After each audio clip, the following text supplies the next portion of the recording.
Good evening and welcome to this extraordinary evening, to this extraordinary place. My opera house, your opera house, the Royal Opera House here in London's Covent Garden. It's such a special opportunity that I have, and I think that we all have this evening, to spend some time with Plácido, to talk about his career, obviously, and to get to know him a little bit better. We've seen him from a distance so many times, but he's an extraordinary gentleman and probably the most gifted operatic artist of his generation, and certainly a legend in his own time. How he transforms this place. Just when he enters in the stage door, the building changes. It's extraordinary. Everybody around him changes and somehow ups their game, either as a human being, a singer, a stagehand, a chorister, an orchestra musician. What can I say that's better than that? We're going to be talking about his career at Covent Garden, of course, and certain roles that have defined him, not only him, but his presence in those roles, how that has defined opera of the last 40 years. We've also got some questions that have been submitted on opera and other subjects. And whether you're here in the hall or watching at home on the Royal Opera House website or BBC Arts Online, do send us your comments on #AskDomingo. Now, before I introduce the man himself, listen to this. 1971, Tosca. 1973, Carmen. 1974, Aida. 1974, La Bohème. 1975, Un ballo in maschera. 1976, Cavalleria Rusticana. 1976, Pagliacci. He sang both roles. 1977, La Fanciulla del West. 1977, Aida. 1978, La Fanciulla del West. 1978, L'Africaine, the role of Vasco da Gama. 1979, Louisa Miller. 1980, Otello. 1980, Le Comte d'Hoffmann. 1981, Tosca. 1982, Le Comte d'Hoffmann. 1982, La Fanciulla del West. 1983, Manon Lescaut. 1983, Otello. 1983, Die Fledermaus as conductor. 1984, Turandot, Calaf. 1985, André Chénier. 1985, Sanson et Dalila. 1987, Otello. 1987, La Bohème. There's more. 1989, Manrico, Trovatore. 1990, Otello. 1991, Tosca. 1992, Sanson et Dalila. 1992, Otello. 1994, Carmen. 1995, Stifelio. 1995, Fedora. 1996, Die Walküre. 1996, Tosca as conductor. Yes, there is more. 1997, Simon Boccanegra, Gabriele Adorno, the tenor role. 1998, Parsifal. 1998, La Traviata as conductor. Same year, 1999 actually, La Battaglia di Legnano, Verdi. 2002, The Queen of Spades, German.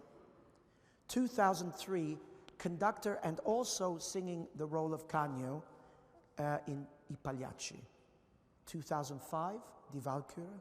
2006, Cyrano de Bergerac. 2007, Siegmund in Die Walküre. 2010, Simon Boccanegra as baritone. And the day after tomorrow, I due Foscari, the Doge Foscari 2014. Ladies and gentlemen, that's the history of Plácido Domingo at the Royal Opera House. It's astounding, and I haven't even gone through all the galas and separate concerts that he's done for us. Please give him a warm welcome, Maestro Plácido Domingo.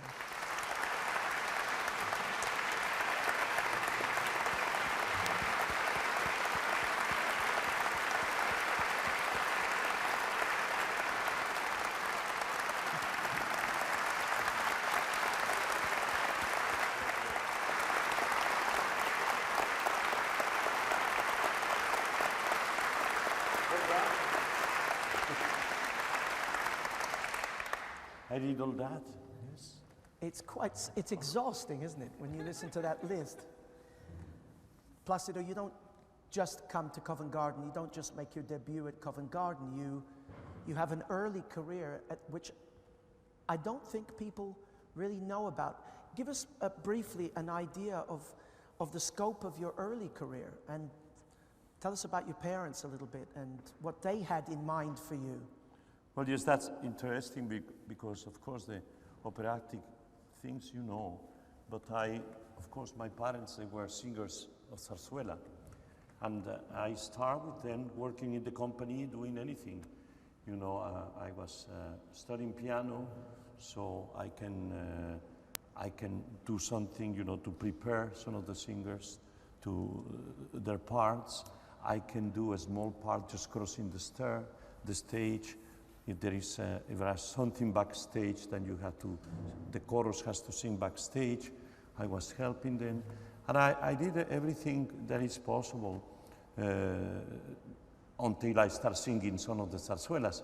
And the zarzuela, the baritone in the zarzuela is slightly higher than the baritone in the opera. So I started as a baritone and making auditions.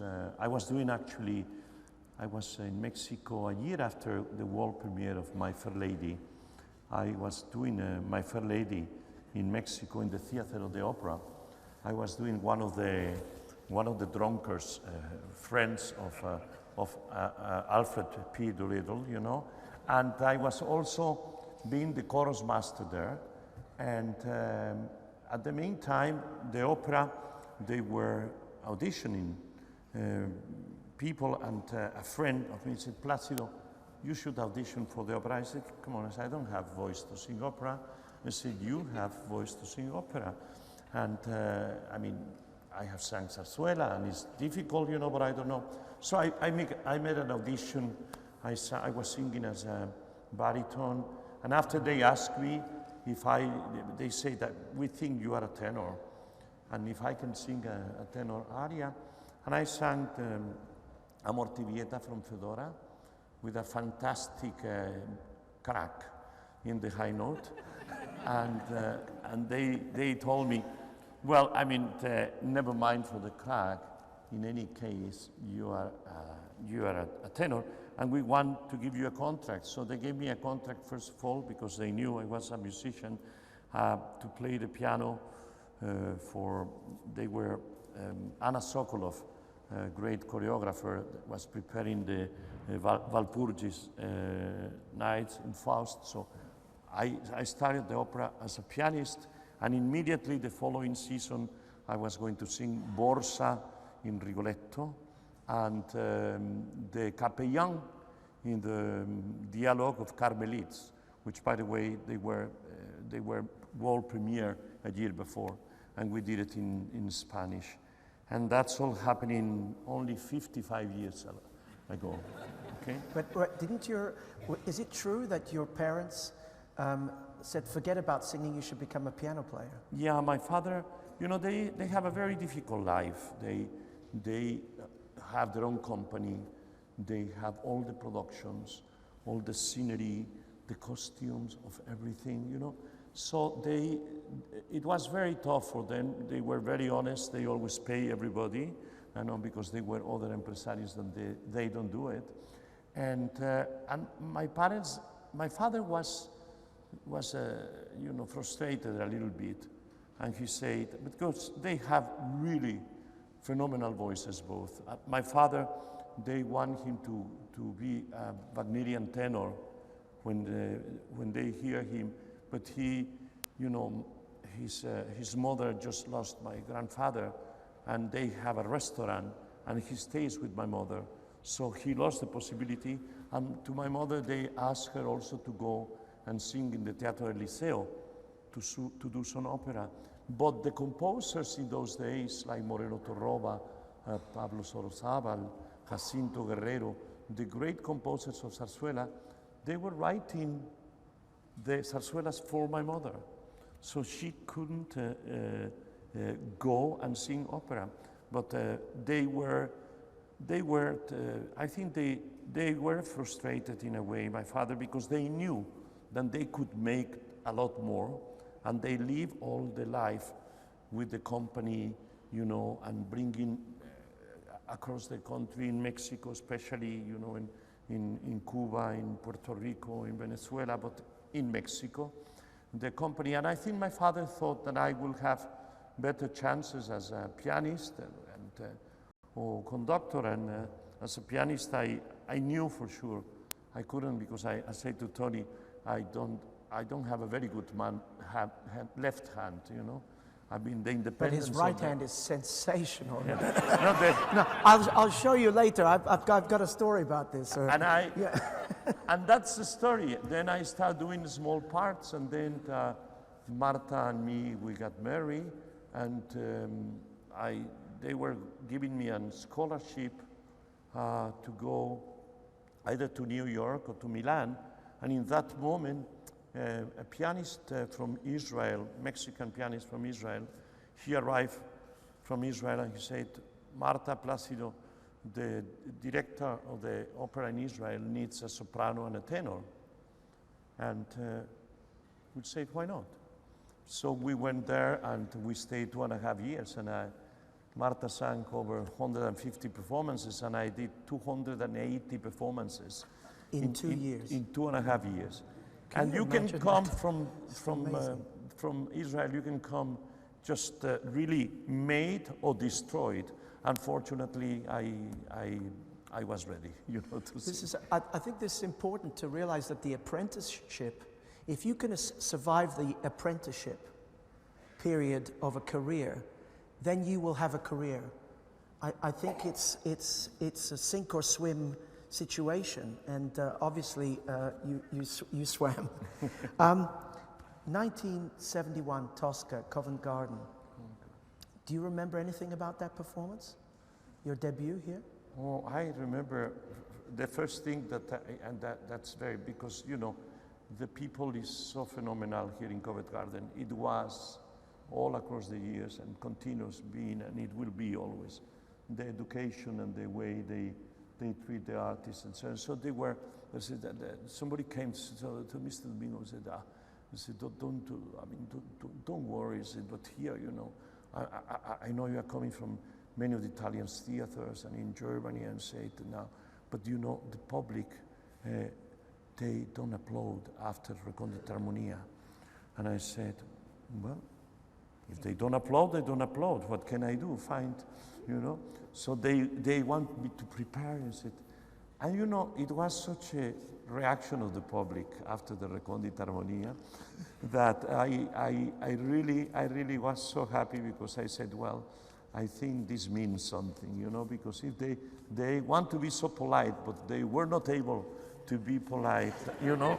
Well, so we've this got, is great. Plácido, we've got actual proof of that performance. Shoot.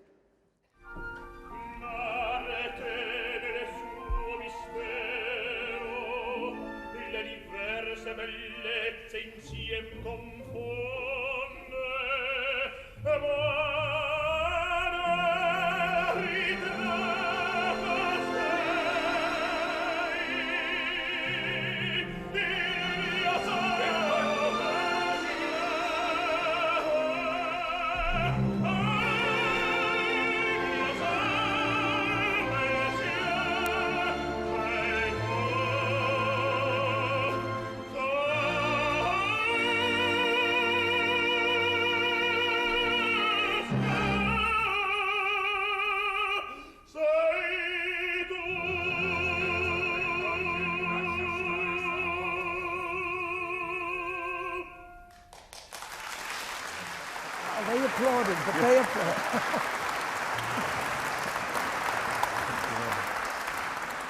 We had the applause on there too, you just killed it. Just in case it was not too strong, that was a have my clack here. The role of Cavaradossi is a very, very important role for a lot of tenors, the lyric tenors, who maybe get to the role of Rodolfo in La Bohème, that what is considered the next step and a big jump into a more dramatic repertoire is jumping to the role of Cavaradossi.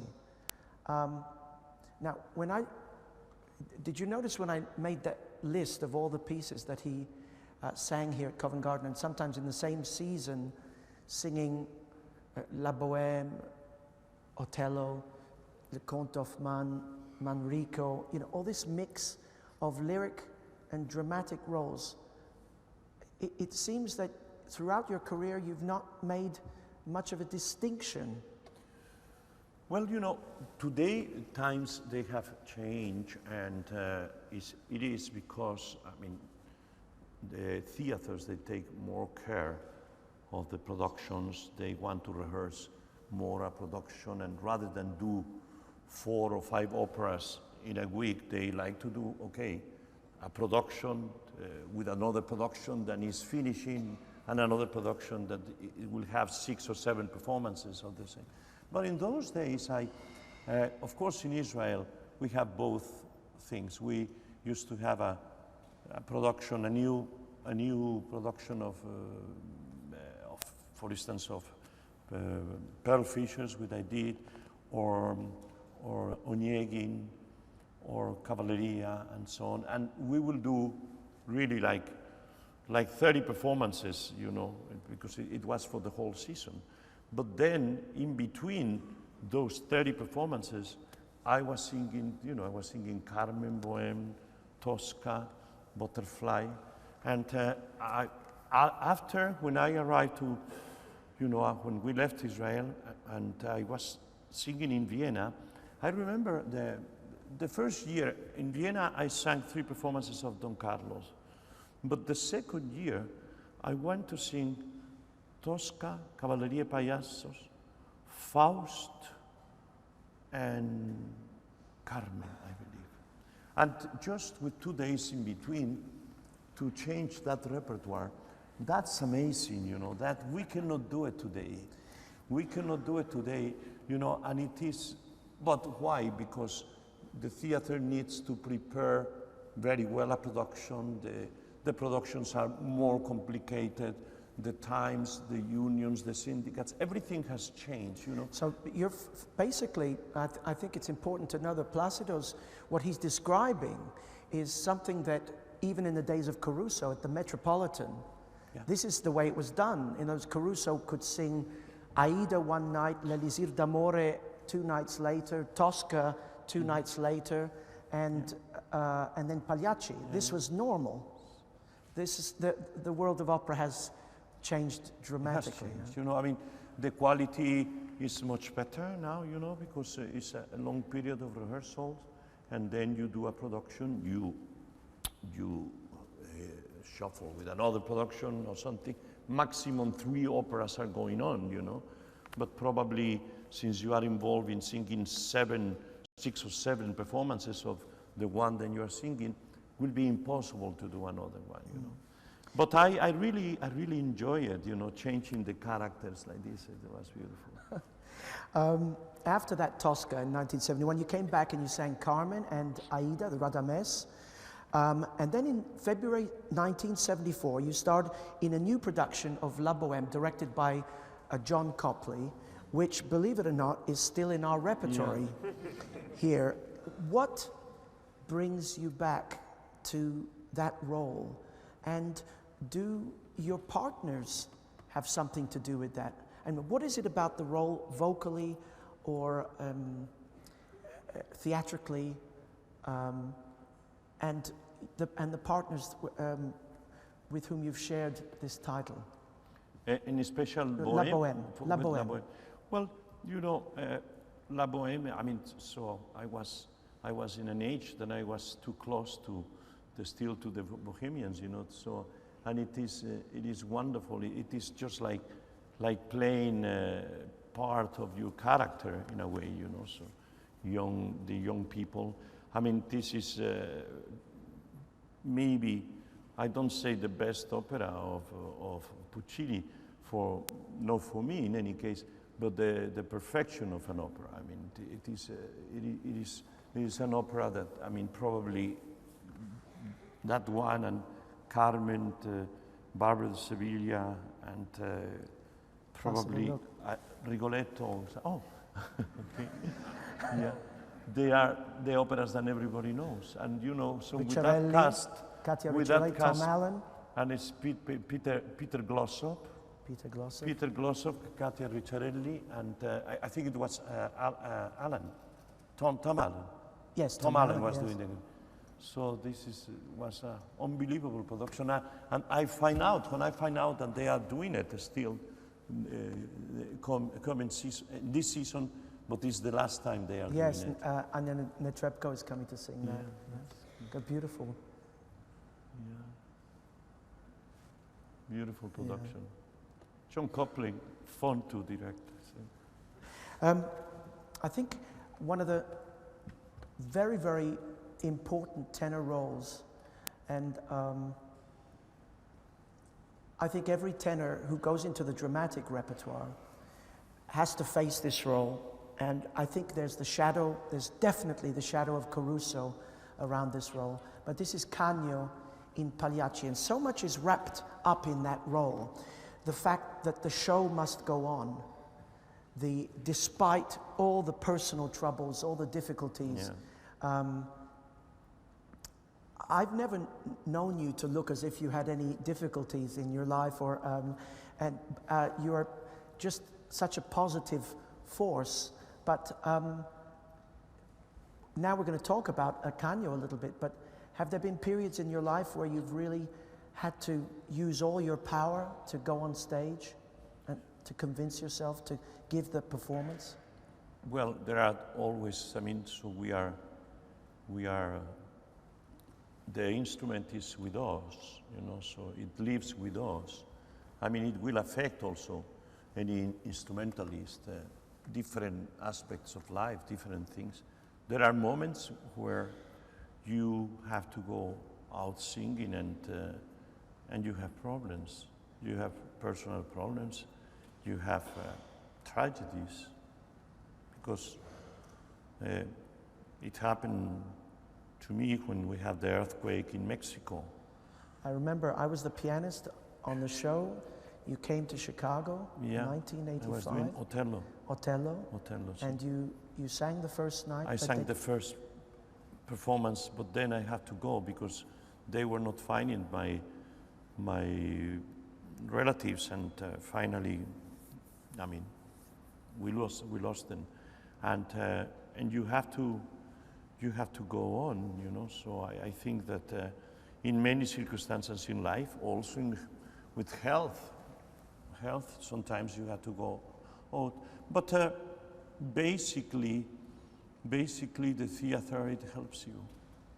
It helps you because in some moments of difficult times, for whatever reason, sometimes not for these big things, for tragedies, but for any worries and they are not so important, but when you come out and you arrive and you feel that the voice is there and the public is happy and everything is great, fabulous. But it's very bad when you don't feel well. I cannot tell you how terrible it is when you have to sing and you know that you cannot give the best. That's really the most difficult thing in life, because you suffer so much. That performance, it takes the energy of 10 performances, you know? And after, you know, generally speaking, most of the public, they don't even notice, you know?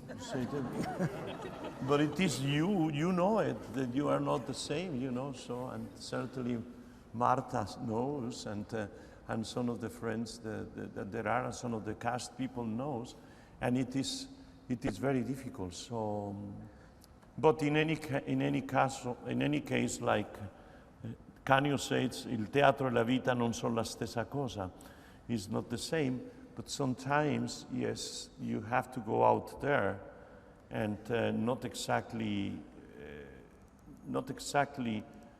acting, but you go out there with real tears, you know.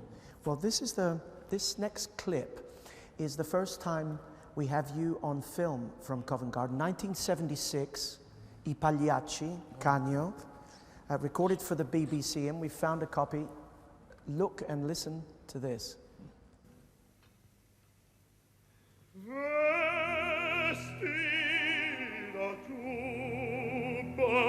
E la faccia infarina, la gente paga per ridere fuori qua, e se a chi ti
What I'm drawn to when I look at that clip is the level of concentration.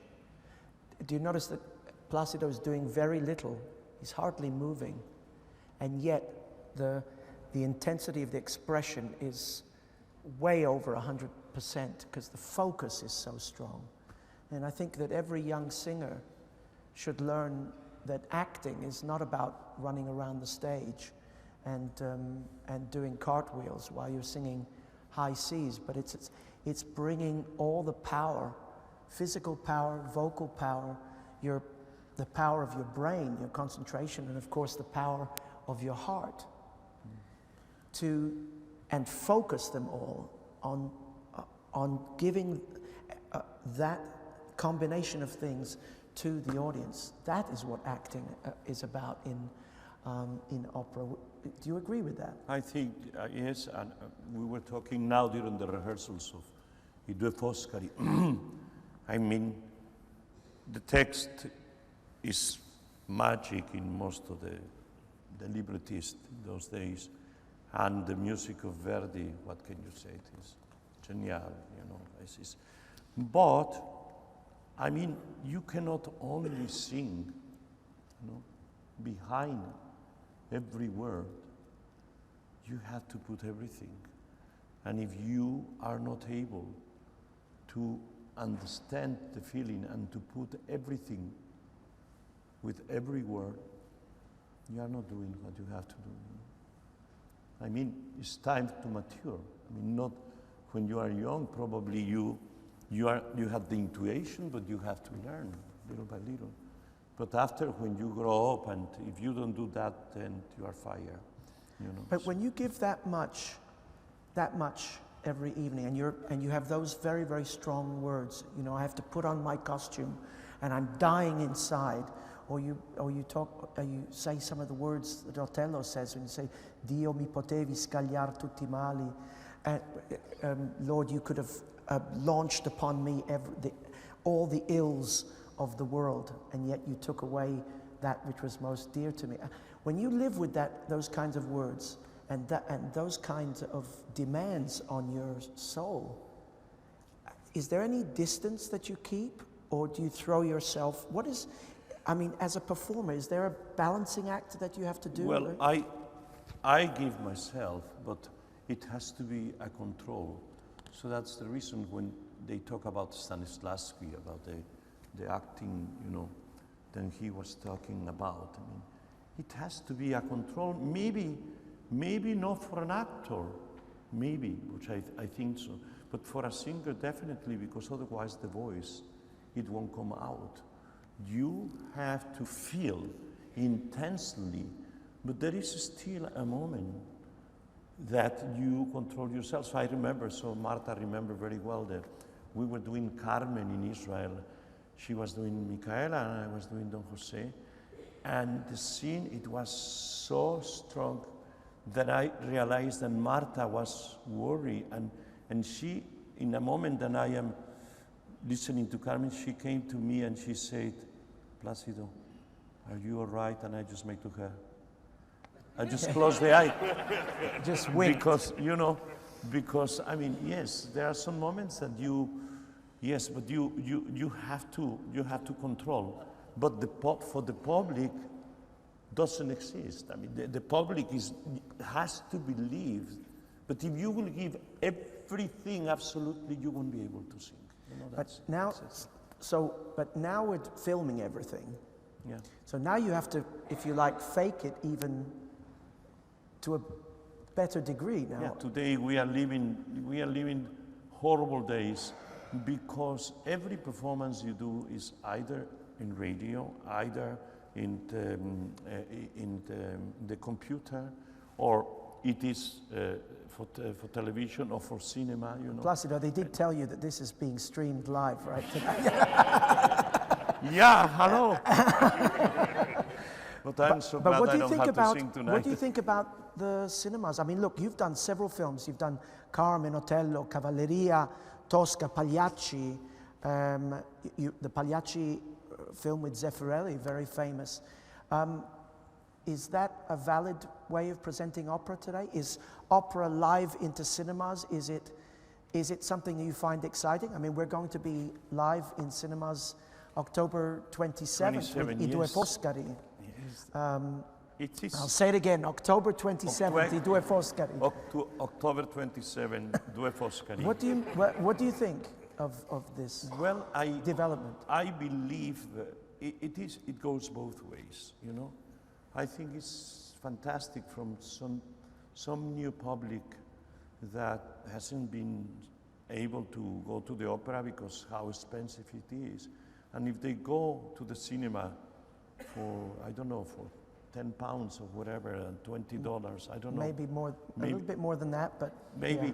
You know, but it's probably, there is people that they will make an effort then to go to the opera and see a live performance.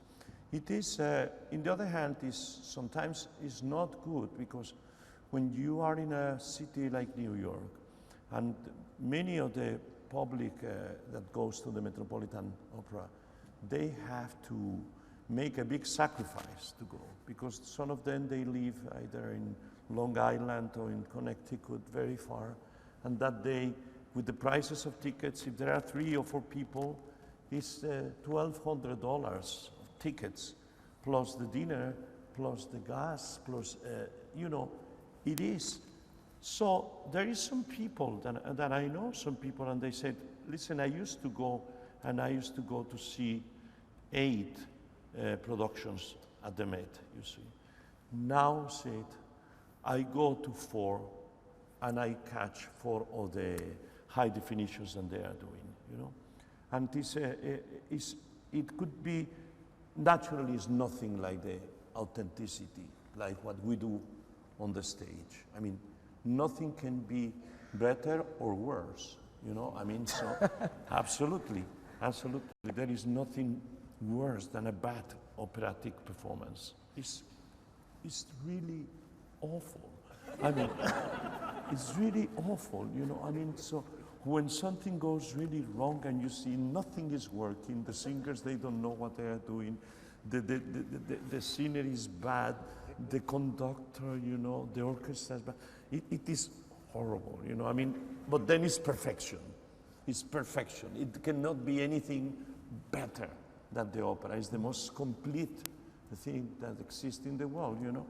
And I believe that it is good. I mean, what we are doing, we are going to many people that they won't come, you know. Yeah, what I find interesting, Plácido, is that a lot of people talk about classical music being dead and going to die imminently.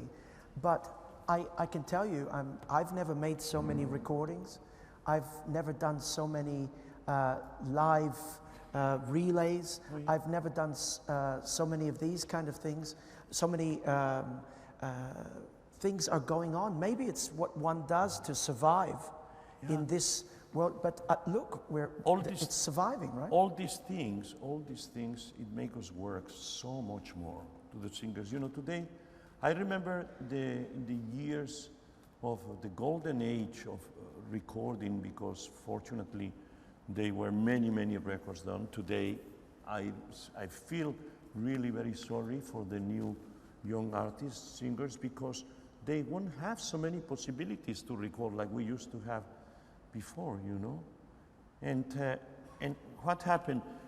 You were doing a recording, you record your opera, and then you only hear it. Today, you do a recording, and you have to do 15 television interviews, different, radio, television. You have to go here. It makes tired. It makes you tired. I really say them. I really tell them, honestly, you know, with the schedule that I have, you know, it is okay. An actor of cinema, when he has done his finish his filming, or the actress, they have maybe 3 months to do the promotion, you know. Yeah. We cannot. So every time we have more and more commitments, you know. Speaking of recordings, and I touched upon a title before, Otello. This is a role that is associated with you. You've recorded it, I think, 3 times, yes, commercially. Yeah. Yeah, amazing. Well, as you heard in that list, you've performed Otello several times here. I find it such a shame that nowadays a lot of the singers who come and do their signature roles here do them once and then say, okay, well, I've done that, and now I want to come back and do something else. And Plácido came back several times to do Otello and Pagliacci and Radames and all those other parts. Listen to this, 1980, Royal Opera House, Act 2, Otello, conducted by none other than Carlos Kleiber. Listen to this.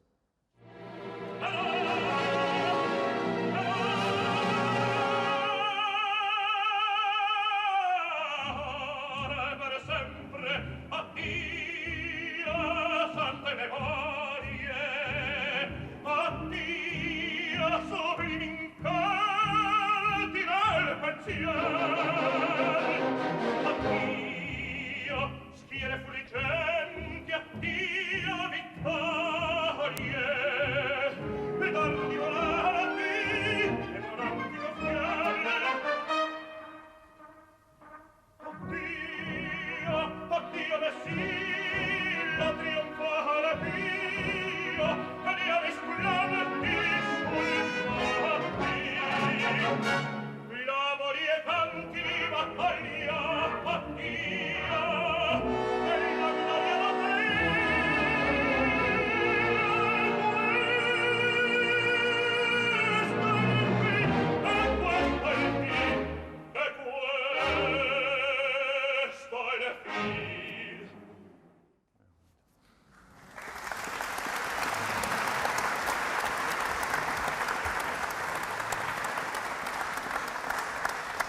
Do you hear the gleam in that voice and the projection of the, even on a recording, you can tell that that voice is sailing out over the orchestra and hitting you right between the eyes, yeah? Which is what you kind of want when you come to the opera house. Next, we have a question from one of our Jette Parker young artists. His name is Sam Sacker, and he's a question that he'll ask directly to Plácido. Sam, stand up, please. Maestro Domingo, could you please explain the navigation of the passaggio for the tenor voice? And also, since changing repertoire, have you found that this has changed for you? Well, the passaggio is the most important part for both. Plácido, can you explain what the passaggio is? For the tenor and the baritone.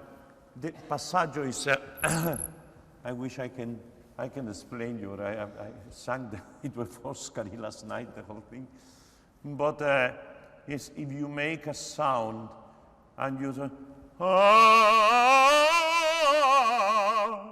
you see,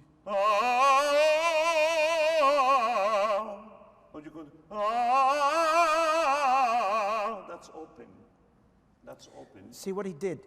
On this last, the voice went from like this, and it went like this, kind of like a splat. Yeah. Whereas the other way went like this, and there was a kind of gathering of the sound. The difference is that the tenor there has to respect already the F covering, and definitely an F sharp can never be open. Sometimes I have heard tenors, I mean, like for instance, Björling, opening a G in the Saint-Sulpice, and the you know, and I don't know. I mean, exceptional you can do, but you have to respect the passaggio. It's kind of a law of the voice. In other words, that basically the idea of it, Plácido, this is my father, who was a voice teacher speaking here, so taking that you have to gather your forces in a certain area of the voice, sort of the upper middle voice, so that then you can open your throat again, so that you have the top is free and ringing. That's the idea. Yeah, right? yeah, and for the baritone, you have to cover a lot earlier. And the word that we use is the word cover. This is the gathering that we're talking about. Cover is a funny word, and some people don't even like it, but because it kind of means. Yeah, no, they don't like it because some of the singers, I have seen some ones and they say, but when they have a note in the opera, they do it always like this. You know? Yeah. This is my F. Oh yeah, they mean they do it with their hands. This is my F. Oh yeah. Yeah, so you have to sing with the voice, not with your hands. No, but so are you saying to Sam that as a baritone, you have to gather the voice or turn the voice over earlier than you did before? As a baritone, I cover even the C. Depending what it is, otherwise you can leave the voice also a little open, but never really open. The E flat has to be really the cover note. But I cover depends how dramatic is or what we are saying. Even the C I cover. That's a very good point you make, because I think people do want to know how you have managed to make this change from tenor to baritone. I think a lot of people know that you started out as a baritone and that you built your high register note by note. You worked so hard on it to get those notes. And now you're in the baritone register. But what happens is, of course, haven't you had to reinvent yourself as an artist in a certain way? Because you're no longer the romantic hero. You are playing father roles. You are sometimes playing the villain. I mean, what has that done for you? It certainly had an effect on your voice, obviously. You're singing, you have to sing differently, as we just talked about. But your whole being, your whole stage persona has changed, hasn't it? Has had to change. Well, since physically I look more like a father and grandfather also, the Just Lover, you know, the Rodolfo, or the Cavaradossi, or you name it, Romeo especially. But I have to tell you something. The role that I'm doing now in Covent Garden, I am very young for, because Francesco Foscari was 89 years old. So that's everything. But of course you. But I mean, I was growing up either as a tenor and conducting also, listening to the most beautiful baritone roles ever. And I now and then I was tempted to sing one of the arias of baritone, you know, and so because since early times. But isn't there a story with you singing Pagliacci and singing Canio and Turiddu in Barcelona? Yes. What's that story? Yeah, I was singing. Most of my performances of Pagliacci, they have been with Cavalleria. I did it in most of the theaters. I did Cavalleria and Pagliacci. And once in Barcelona, I was singing Cavalleria and Pagliacci, and the baritone got sick, and he was able to sing the part in the comedy and the duet with Nedda, but he cannot sing the prologue. Famous prologue. And I sang the prologue also, so in that performance. So that was a unique time in my life, but I enjoy it so much. You know. It's just amazing. So, what are your plans? I mean, with the baritone, how do you feel as a baritone on stage? It must be different. Come on, tell us more. Well, I feel, you know, I mean, I feel now being a grandfather and being in an age which I can, I mean, which most of the singers that I have around, they could be my children, my own sons or daughters, and some of them granddaughters and grandsons. I feel that the feeling, you know, you and me, and many of the people know that the best music that Verdi wrote, probably what it makes you cry, is always the music, the duets, the scenes, and there are father and daughter, like you hear it in Rigoletto, you hear it in Luisa Miller, you hear it in Simon Boccanegra, in Pagliacci, in Giovanna d'Arco, you know, and then from the son, you hear it here in the Foscari, in Vespri Siciliani. So that has been living with me, you know. So I think with the maturity, you have to feel differently. I mean, so your whole body language is different. Look at this. I think that will lead us beautifully into our next clip from Simon Boccanegra.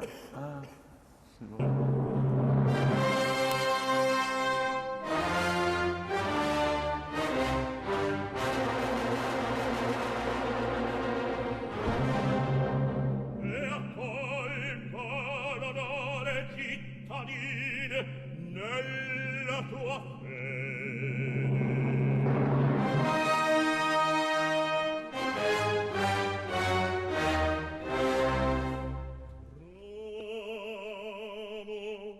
l'ausilio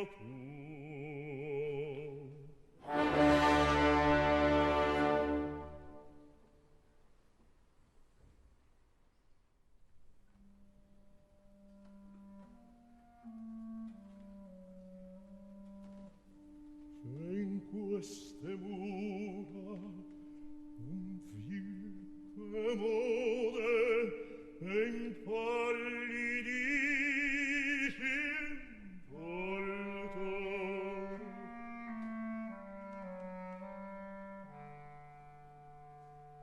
C'è la mia mano, la ferra per le chiave.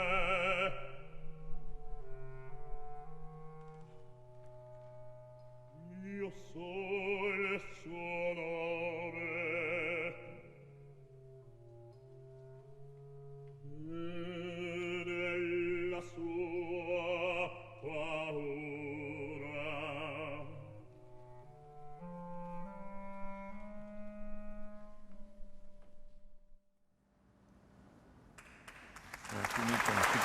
extraordinary, isn't it?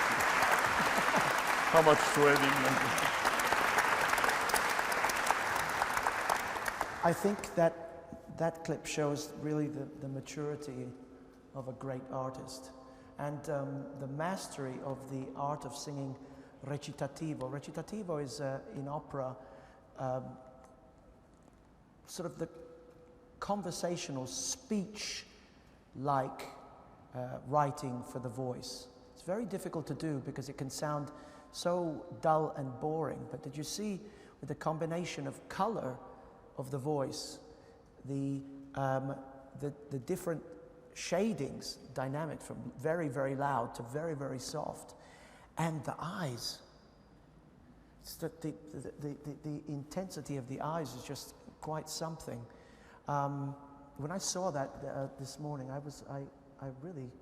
it really got me, I must say. It's a pity.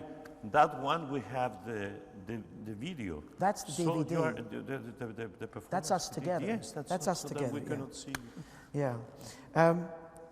Listen, we have an audience question submitted by Jane Clay from Yorkshire, and she says, how does Mr. Domingo advise and encourage his young singers to deal with nerves during performances? Is there anything particular he does himself? Well, I simply tell them, you know, if you think that you are nervous now, wait when the years passes. You'll be more. Because, I mean, the nervosity in the singers is logical at the beginning. Why? You are building a career, you are starting, so you want, you know, to get contracts, you know, so you have to continue. Then you arrive there to a certain place, and then you have to maintain yourself there. And every day it is. And then when you go to a certain place, then few of us, you know, we have a right hands to the public, because you have to know that it's all your fault, because we are something thanks to you. The public has made us. You really put the sign, just like in the kindergarten when they take the children, they put a star, you know, what they do in the school. The public is the one that select the artist. You go as high as the public wants you. And so that's the reason we are nothing without the public. But I tell you, for the young artist, I think the responsibility always is so big. And there are some characters that they don't get nervous. You know, I was watching all my colleagues, some of them, that they were really born tenors with all the tessiture and etc. I give you an example, Nicolai Gedda, you know, so he will be before a performance, and he will be just like, you know, just like nothing, just like he has. One day I was doing a gala, and we were at the Met, and I was singing like number 8, and he was like closing the first part as a number 14, and he was there from the very first aria. He was like there, standing, and he stays there, and without even having a sip of water, he went out and he sang the most beautiful aria from Pearl Fishers, with all the high C and everything, you know, such a facility. I think he was never nervous in his life. So maybe it could be, but I can tell you, every day now, with the responsibility of yesterday at your age, is the same responsibility now, or even bigger. The nervous, they never go away. Don't think that they go away, you know. Well, you're doing this relatively new role with us, I Due Foscari, the Doge, Francesco Foscari. How did you come to choose this role? And is it an opera? Well, not many of us know this opera. It's an opera that was written 1844, same year as Ernani, just after Ernani, and 2 operas before Macbeth. In between, there's Giovanna d'Arco. Macbeth is a key opera in Verdi's oeuvre. This one comes 2 titles before. How did you find this part? I mean, people have sung it, it's been done, but it was done here in 1995, but it's not so popular. Why? And why? What attracts you to it? I think it has been not so popular because it needs really 3 singers that I mean, okay, you say, yeah, in Trovatore you need 4, yes, but okay, that was always a popular opera. And even with singers, then they were not able to sing the opera. I have seen many performances of popular operas. But this opera, so I think the theaters, they said, if we don't have really the singers to do it, why to do it? Are you saying it's very exposed? It's very exposed. The 3 parts are very, very exposed in different ways. And the thing is, the idea, it came to me in 2001 anniversary of Verdi. I did a recording of all the tenor arias. And finding the tenor arias of Jacopo, then I started to get interested in the score.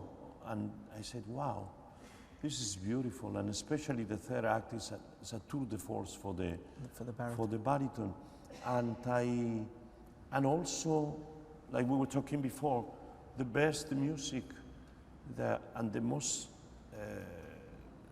the sensibility of Verdi because of losing his children when they were very young.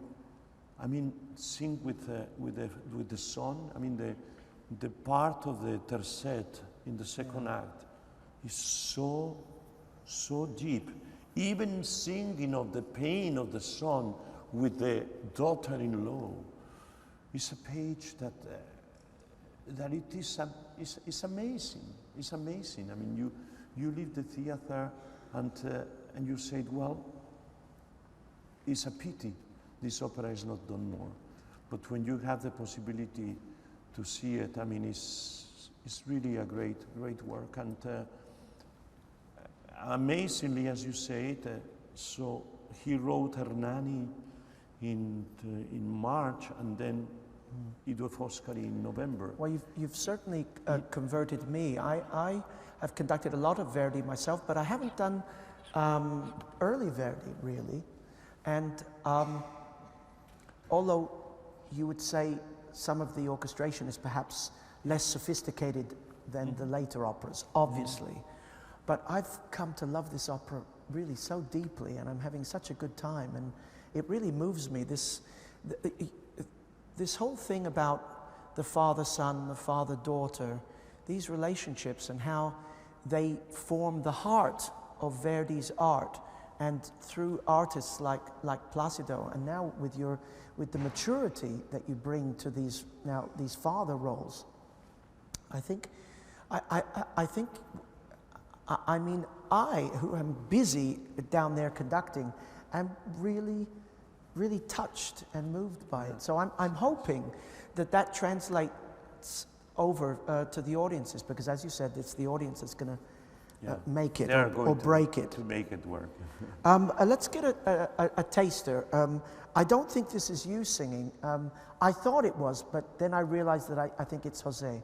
So let's get a little taster of I Due Foscari. Let's see.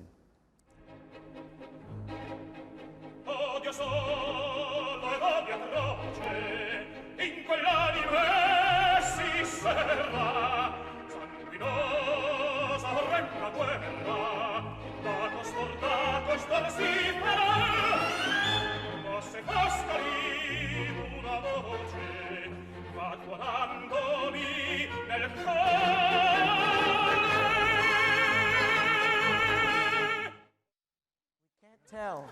We can't tell who it is. I think it's mine. I think it's me. That was my first choice was that it was you, and then I went back and I said it's Carreras. But you know, I was just doing a concert with Jose a couple of years ago in Moscow, and they give me now to approve if we can publish the record of the concert, and it was a song that he always sings But that day I sang it, and I was with Peter, we were listening the other day. I said, this is Jose.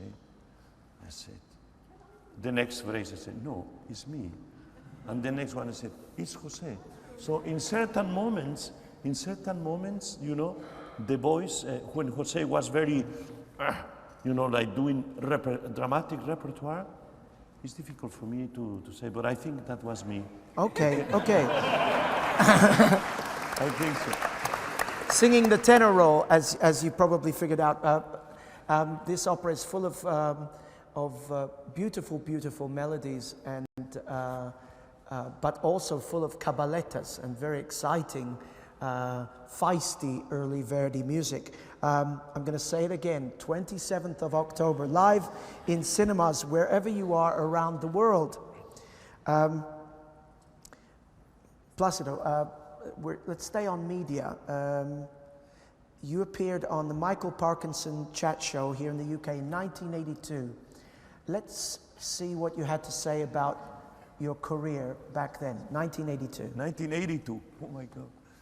What do you eventually want to do? Because how long do you think, how long does a voice like yours last? Well, I don't want to sing any longer than people say, oh, here he comes again. I will prefer, you know, long line says, here he comes again. Yes, I will prefer that the public might say, well, why he's not singing anymore, you know, so that will be a nice feeling. I just think that there are a certain age that, besides the point of vocal health, I mean, you have to be in vocal health to be able to sing. What would you do then when you foresee the day when you stop singing, as much as you are now? What would you like to do then? I will dedicate my life still to the, to the music, you know. I want very much to dedicate my time then to conducting, fully conducting. And I have a dream just in the back of my mind of going into a beautiful place with a nice climate and be able to establish something that hasn't been done before. It is, rather than being the director of a big opera house with all the troubles, with all the unions, with all the, you know, that they face every day, I would like to have a school, a theatrical school, which it will be, I will say to the people in the theater, I will choose about 20 or 25 young singers around the world, and I will say, these 20 singers are going to be absolutely first-class singers for every opera house in the world in 2 years.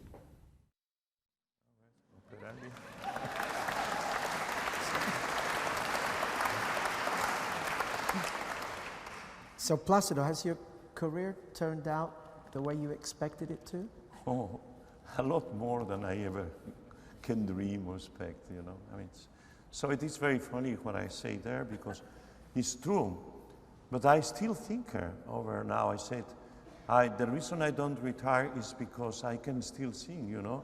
But I still feel that I have to be, you know, just to know the right moment. Not to sing one day more, but not one day less, you know. I don't want it. You know, I enjoy it.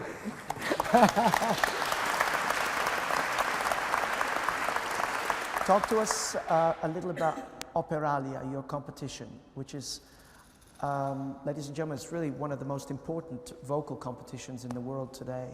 And when you look at the list of the talent that has come out of that competition and what they're doing nowadays in the business, it's quite something.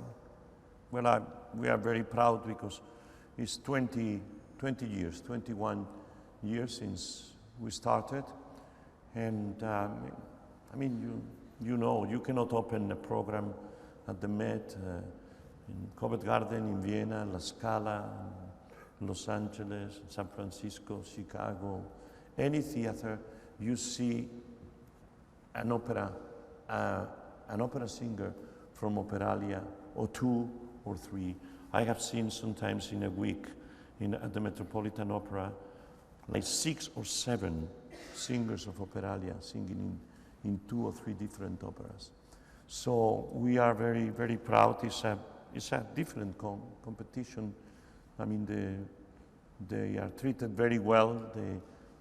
The trips are paid I lost. They have also a per diem and they have a hotel. They don't have to spend anything. And then it's a wonderful time, I think, for the 40 singers that they arrive to. It's always, every year is in a different city of the world. And they pass a It's coming here, wonderful isn't it? time. Yes. And next year we have it in Covent Garden. Yes. Next time we have it is from the 15th of July to the 20th, something like that. Yes. You mentioned there about conducting. So you have been conducting for longer than people may think. Tell us a little bit about that and how important that is to you and your relationship as a musician and to waving your arms and what is that, making the music with the arms? I mean, I know something about it, but tell me what you, me what you think. I'm trying to learn what it is about. With all these years, I have already some experience, and it is amazing, you know. The idea that conducting, you know, the piece, whatever we are doing, if it's an aria, if it's the whole opera, if it's a symphony, you see, the music, it passes for our mind before than it's heard.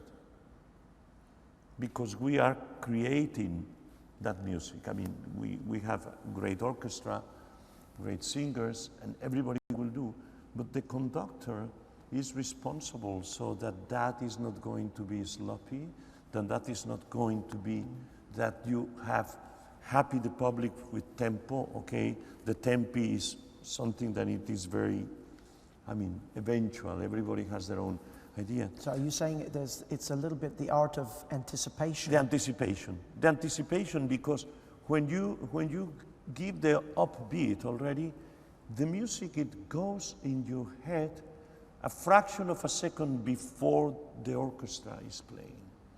And we don't even talk about the fact that some orchestras, they like to play after, you know, like in Vienna, for instance, they are extraordinary, but for security, sometimes they like to play, you know, after you have been down. You know, that's scary the first time. But I think I haven't been able to dedicate to the conducting all the time that I would like, because obviously I'm still singing. But in any case, I have over, you know, close to 600 performances between the concerts and operatic performances. So it's going fine. I've got a Twitter question from W.J. Owen. Do you prefer being a conductor or a singer, and why? This is the thing. I really love equally both things. I know that the public, because of how many years I have done, they see me more as a singer, you know, and still they do it. But I never want to be singing when I'm conducting, or vice versa. Yes, but excuse me, one of the great thrills for my orchestra is when he's rehearsing them conducting, and he sings everybody's role to them. Well, we can sell tickets to those rehearsals. I have to tell you something, a secret.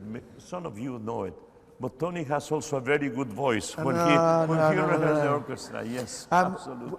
We've got another question from one of our other Jetta Parker young artists. This is Anush Hovanisian. And Anush, please stand up and ask your question.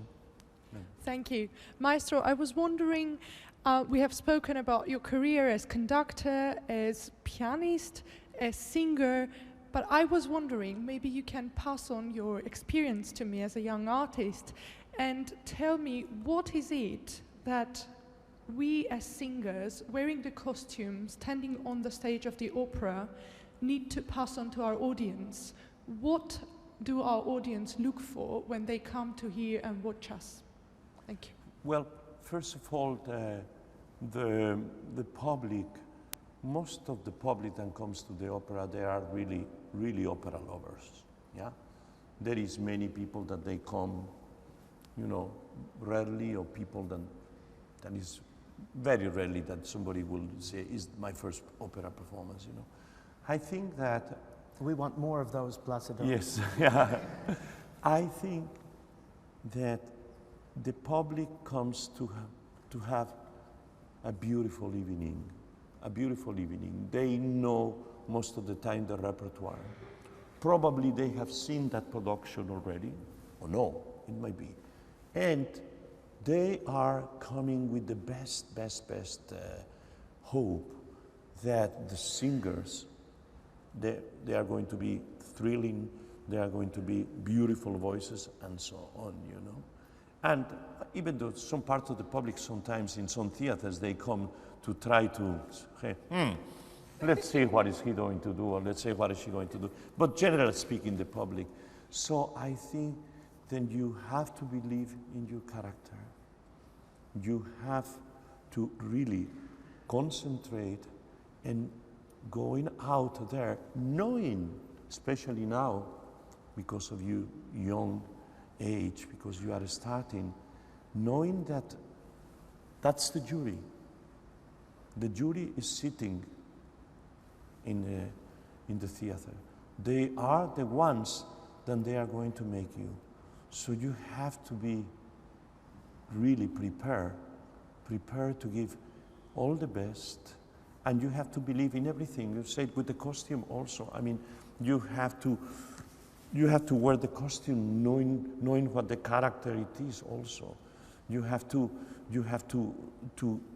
convince the public that you are an artist. Perhaps, I mean, young, you have a long way still to be doing the best that you can, but already the public goes out of the theater with the idea, oh, that's a beautiful voice, you know. So she's promising. Maybe you are even better than that one that says she's promising, because that might be very demanding, you know. So also, so I think that the only thing is to be true, to understand what you are saying, to understand what is your part. You know, sometimes somebody audition for us, and you ask us it, okay, so you are going to sing me the aria of Cavaradossi, yes? She said. Who was Cavaradossi? And they say, they know it's the tenor from Tosca, you know? It's the tenor from Tosca, but you have to study, you have to prepare yourself. You really have to make this. This is not a joke. It is a very serious matter, and day after day you have to learn, you have to prepare yourself to give to that public that comes full of enthusiasm to hear a performance, and they are coming also to judge you. So be prepared.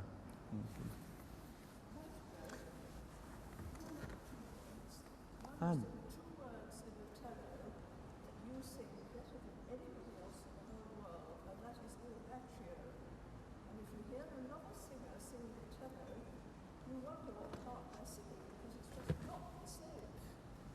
Could you repeat that? Let me come over here and let me hear what you just said. What I was saying was that the phrase Il Braccio, Maestro Domingo sings so much better than anyone else in the world who's got a specific way of singing it. And if you hear that part sung by another tenor, it just doesn't sound the same at all. You got a wonderful compliment there, Plácido, yeah. from a member of our audience, is that you sing the phrase un bacio from Otello better than anybody else, and she can't deal with anybody else singing it besides you. So.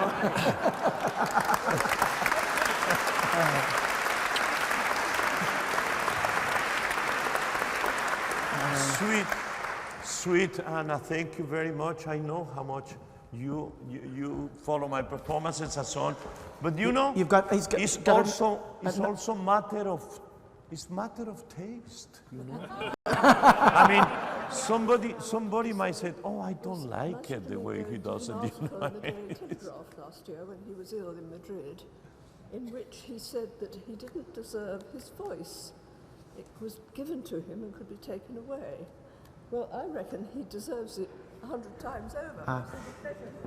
You said in a Telegraph interview after you had been sick after the summer that you didn't deserve your voice, but she reckons that you that you didn't deserve your voice and that it could be taken away from you at any time. But she reckons that you do deserve your voice. Oh, that's beautiful. Yeah, No, okay. what I say, what I said is this, that I mean, one has to be very grateful how a privilege is for us to sing, And I said, why to me, Why not to somebody else? And of course you have to do the best you can because it's a great, great, great duty. But Plácido, But also in any moment can just go, So. You've faced every challenge. In this business, you have faced every single challenge, and the admiration that we have for you is truly total. But you're still willing to have some fun and face different kinds of challenges in other kinds of businesses. Look at this from a few weeks ago. To everyone out there, just like me, take the Ice Bucket Challenge, but most importantly also, donate to the ALS Association Fund. Ready?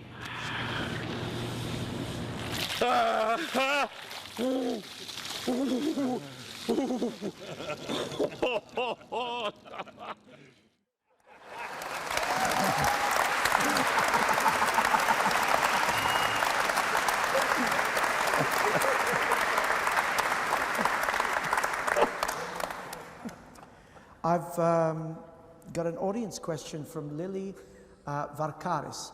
If you had ever had the chance to live your life again, but with the knowledge you have gathered in your extensive career, what would you do differently, if at all? Wow. Well, sometimes when I had done certain performances that I shouldn't, that, okay, you always want to please the public, and sometimes you go to the stage,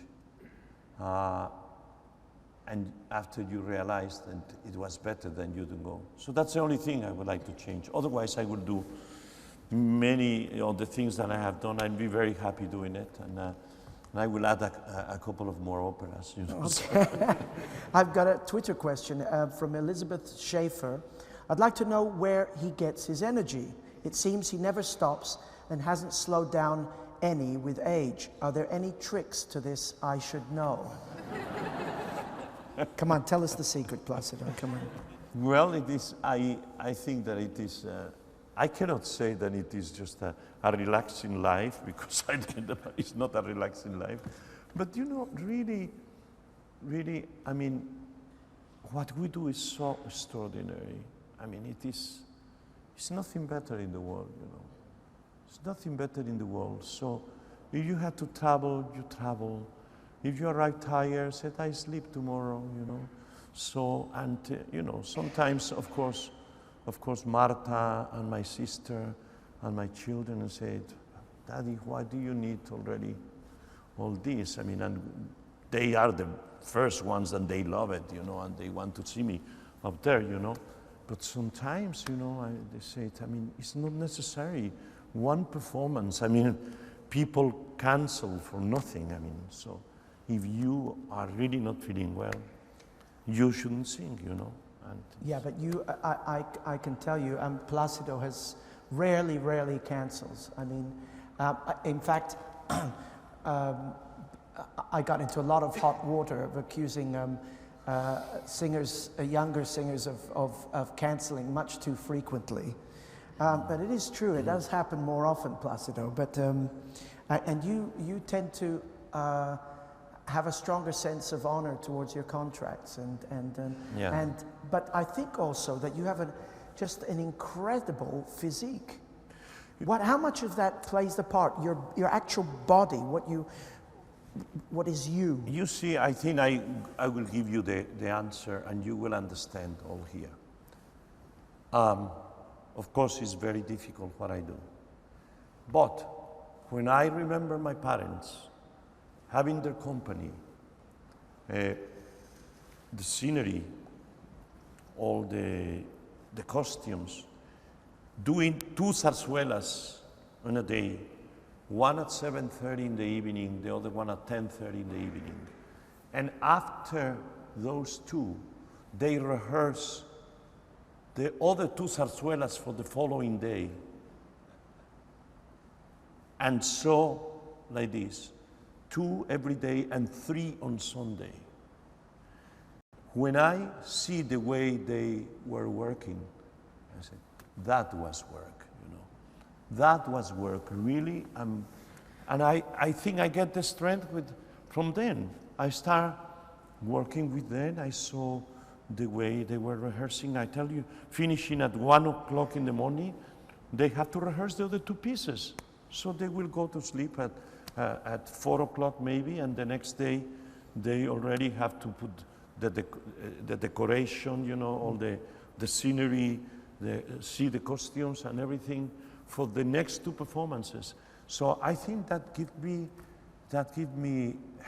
I don't know, it's impossible for me to leave the theater, you know. The strength, I find the strength in the theater. You know, that's what you were telling before. When I arrive to a theater, I'm always so happy to see everybody, you know, so, and try to have a good atmosphere, you know, and it's because the theater has been my life, you know, for more than 55 years now, from the very first little parts, but even before zarzuela with my father, my parents, you know, so this is my life. The strength I got it from them, you know. Let's go back to your piano playing. I remember when we first met, this is 1988, Oslo, Norway. Plácido came to do a gala performance of Tosca, and he showed up a day before to rehearse the staging, and I, the conductor, wasn't there. To this day, I feel bad about that. And I showed up before the performance. He was in his dressing room, and I walked in, and there was Plácido sitting at the piano, and he said, "I need 5 things from you." And the first thing was relatively straightforward. In recondita armonia, and he played a lot of arpeggios, I remember. You do a lot of this kind of thing. And he says, I need that in 2 rather than in 6. So instead of recondita, he says, let's do that. And then the second thing was that he says in the duet, he says,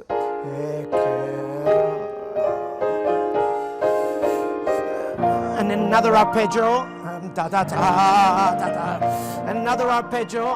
But he said, I need you to go on there so that I can do this in one breath.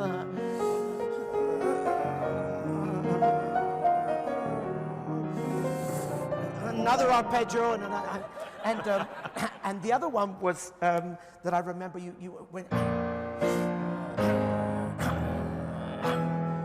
said, support me there. La vita mia costasse vi salverò. But I said to you about his right hand. The right hand was flying all over the keyboard. Well, let me tell you that he was playing the piano. I was doing the singing. And I was singing, and that was our rehearsal for the performance, which took place 15 minutes later. And we were like this. Yeah, we were like this, actually. Yes. But I'll never forget hearing him start the Recondita Armonia aria, because that sound,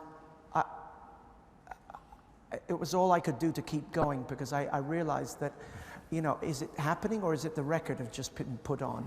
It was because it did sound that glorious and luxurious and generous generous. This is a quality that Plácido has in spades, that the deal, I think you talked about that the audience makes the artist, but I think Plácido, there's a deal that is made. And the deal that your side, you've always given everything that you've had. You've been so generous in your performing manner. And this is rare, because it's risky when you go out there. It's 2 vocal cords and all those words and all the trappings of opera. And now, you're still learning new roles, and I think that the deal it's a sure deal for the audience, because they know they're paying to get something and they receive it from you and always have. Yeah. And we thank you really, truly for that, because we want that to continue for so much longer.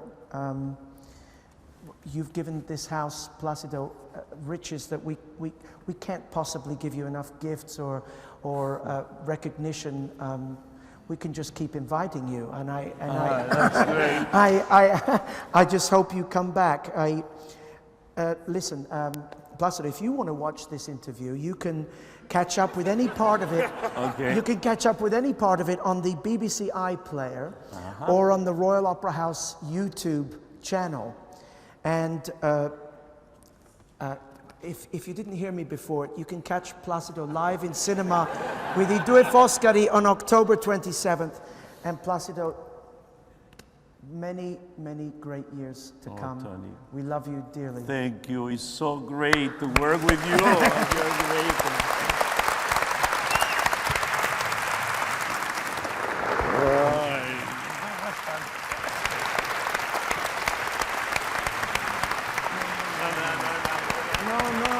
No, you. No, please. Please go up. No, maestro, venga. No, bye.